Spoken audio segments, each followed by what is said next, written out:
Hello বন্ধুরা, টুম্পা রায় kitchen চ্যানেলে সবাইকে স্বাগত। বন্ধুরা, তোমরা সবাই কেমন আছো? বন্ধুরা, আজ আমি নতুন একটা রেসিপি নিয়ে ফিরে আসলাম। বন্ধুরা, আজ বানাচ্ছি কালভেটের মাংস আর আলু দিয়ে ঝোল। দেখতে থাকো কী কী মশলা দিয়ে মাংসটাকে মাখিয়ে নিয়েছি। বন্ধুরা, প্রথমে থেকে লবণ, হলুদ আর জিরে, ধনে, গোলমরিচের গুঁড়ো সব রকম মশলা দিয়ে এটাকে মাখিয়ে নিয়েছি। বন্ধুরা, একটু সর্ষের তেলও দিয়ে দেবো, দিয়ে ভালোভাবে এটাকে ম্যারিনেট করে রেখে দেবো। বন্ধুরা, দেখো বন্ধুরা, মাংসটাকে আমি খুব সুন্দর করে মেখে নিয়েছি। বন্ধুরা, কে কে কালভেটের মাংস খেয়েছো আমাকে কমেন্টে জানাবে। বন্ধুরা, তোমরা যারা আমার চ্যানেলে নতুন তারা আমাকে সাবস্ক্রাইব করো, আর আমার এই রেসিপিটা যদি ভালো লাগে তাহলে আমাকে লাইক কমেন্ট শেয়ার করো। বন্ধুরা, রেসিপিটা দেখতে থাকো, কেউ স্কিপ করো না ভিডিওটা। বন্ধুরা, আজ আমি কিন্তু উনুনে রান্না করবো। বন্ধুরা, দেশের বাড়িতে এসেছি, বাপের বাড়িতে, সেখানেই রান্না করবো। বন্ধুরা, তার জন্য প্রথমে এই আলুগুলোকে তেলে দিয়ে দেবো ভালোর জন্য। দেখতে থাকো বন্ধুরা, আলুটা পুরো লাল লাল করে ভেজে নেবো। বন্ধুরা, বুঝতে তো পারছেন গ্রামের পরিবেশে রান্না। বন্ধুরা, গ্রামের বাড়িতে কীভাবে রান্না বান্না করে খায় সেটাও তো আপনারা সবাই বুঝতে পারছেন। দেখতে থাকুন সেটা কীভাবে রান্নাটা আমি পুরোটা করছি। ফোড়নের জন্য আমি গোটা জিরে আর 3টে শুকনো লঙ্কা দিয়ে দিয়েছি, আর 5-6টা তেজপাতা বন্ধুরা দিয়ে দিলাম। বন্ধুরা, দেখতে থাকুন। বন্ধুরা, লাইটের একটু প্রবলেম হচ্ছে। বন্ধুরা, বুঝতে পারছেন দেশের বাড়ি, একটু প্রবলেম, উনুনের জলে রান্না। দেখতে থাকুন বন্ধুরা, কড়াইতে আমি পেঁয়াজ দিয়ে দিয়েছি। বন্ধুরা, দেখো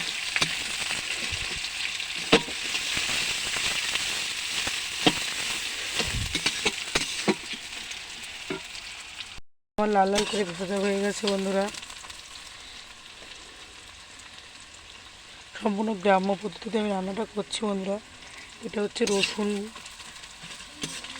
বাটা দিয়ে ভালোভাবে মশলাটা গন্ধ না যাওয়া পর্যন্ত আমি নেড়ে নেব।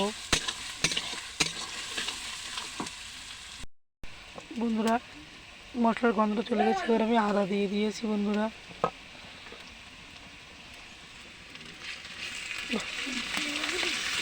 মিশিয়ে নেব।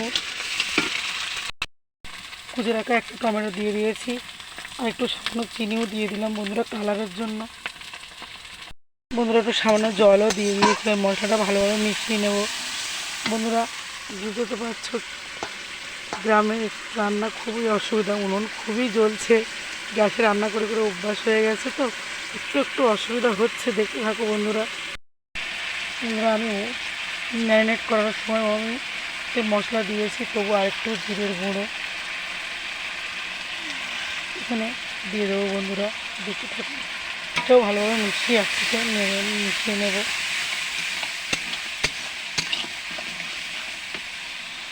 বন্ধুরা, দেখো মশলা থেকে তেল ছাড়তে শুরু করে দিয়েছে। বন্ধুরা, এবার আমি আগের থেকে ম্যারিনেট করে রাখা মাংসটা পুরোটাই দিয়ে দেবো। বন্ধুরা, দিয়ে মশলার সাথে ভালোভাবে মিশিয়ে নেব। বন্ধুরা, আমি মিশিয়ে নিয়ে ফিরে আসছি। বন্ধুরা, দেখতে থাকো। বন্ধুরা, দেখো মাংসটা পুরো আমি একসাথে মিশিয়ে নিয়েছি।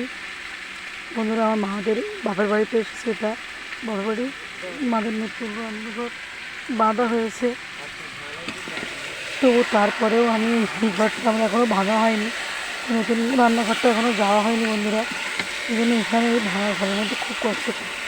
বাপের বাড়িতে অনুষ্ঠান ছিল, দিদিমা মারা গেছিলো, তার জন্য আমার মায়ের চতুর্থী করেছে, সেজন্য অনেক লোক কুটুম্ব, তার জন্য রান্নাঘরে উনুনটার ওরকম অবস্থা। এখানে প্রচুর রান্না হয়েছে, আর রাত্রিবেলা এই মাংসটা হচ্ছে। এবার বন্ধুরা, দেখতে থাকো। বন্ধুরা, দেখো মাংসটা আমার অনেকটা কষে গেছে। বন্ধুরা, এই মাংসটা শুনে খাসির মাংসটির মতো সিদ্ধ হতে অনেক সময় লাগে, তার জন্য আমরা একটু গরম জল দিয়ে দেবো। হয়তো আমার মা উষ্ণ গরম করে রেখেছে। বন্ধুরা, উনুনের জাল খুব জোরে জোরে জ্বলছে। বন্ধুরা, ওই জন্য অনেকটা একটু উনুনে বলে একটু বেশি জল দিয়েছি সিদ্ধ করার জন্য। বন্ধুরা, তোমরা যখন গ্যাসে রান্না করবে তখন জলের পরিমাণটাও কম দেবে, বা সেটা দেখে নেবে, কারণ উনুনে খুব জোরে জ্বলে, ওই জন্য জলটার পরিমাণটা একটু আমি বেশিই দিয়েছি। দেখতে থাকো। আমার মাংসটা অনেকটাই সেদ্ধ হয়ে গেছে, সেটাকে আমি ভালো মিশিয়ে নিলাম। তোমরাও চাইলে গ্যাসে হলে একটু অল্প জল দেবে, পরিমাণটা কম, আর উনুনে বলে একটু বেশিই দিয়েছি জলটা। দেখো বন্ধুরা, ভালোভাবে কষিয়ে নিয়ে আমি ফিরে আসছি। বন্ধুরা ধুয়ে রাখা আলুগুলোকে দিয়ে দিচ্ছি বন্ধুরা, দিয়ে মিশিয়ে নিচ্ছি।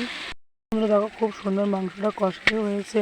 বন্ধুরা তোমরা হয়তো আমাকে কমেন্ট করতে পারো যে চারিদিকে এত ভাঙা রান্নাঘরের ভিতরে, এটা গ্রামের রান্নাঘর বন্ধুরা, আমার মারাই রান্নাঘরটা ভেঙে দেবে বন্ধুরা, ওটা আর থাকবে না।